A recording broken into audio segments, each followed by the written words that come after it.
obviously work with all sides and in the Syrian government, because we can't be in Syria without the Syrian government.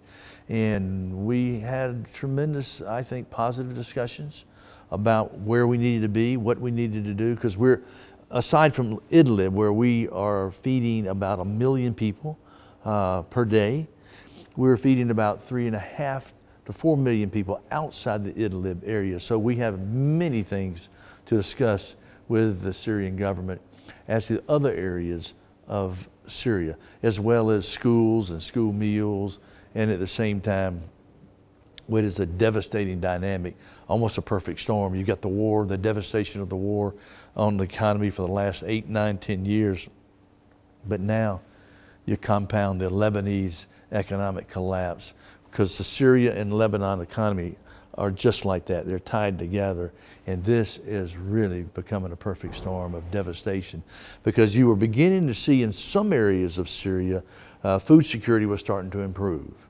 But now, because of the economic collapse, commodity pricing up, the exchange rate is just catastrophic. It is a devastating situation now inside Syria, throughout all of Syria, not just Idlib. You got Idlib devastation, now you got economic devastation on top of what has been 9 years of war. And so this has got to be addressed. Can you imagine you've been struggling to survive during the 9 years of war, and now all of a sudden you're having to flee whatever accommodation or home you had, and that may have been temporary, and now all of a sudden you're displaced, and where do you go? Harm's way is in every direction. You want to go to the border, and well, you got issues there.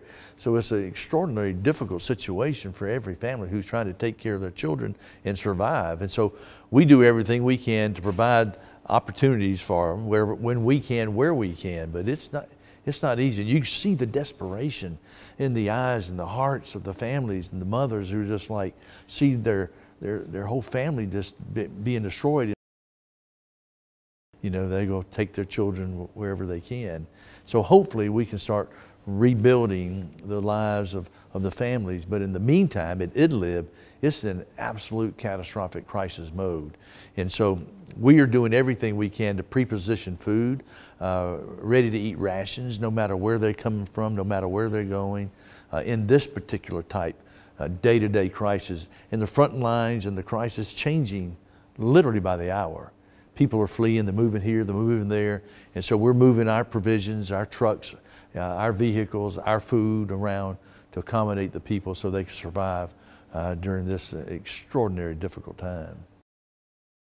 We got more crisis right now than probably any time period we've had since the creation of the United Nations, since World War II.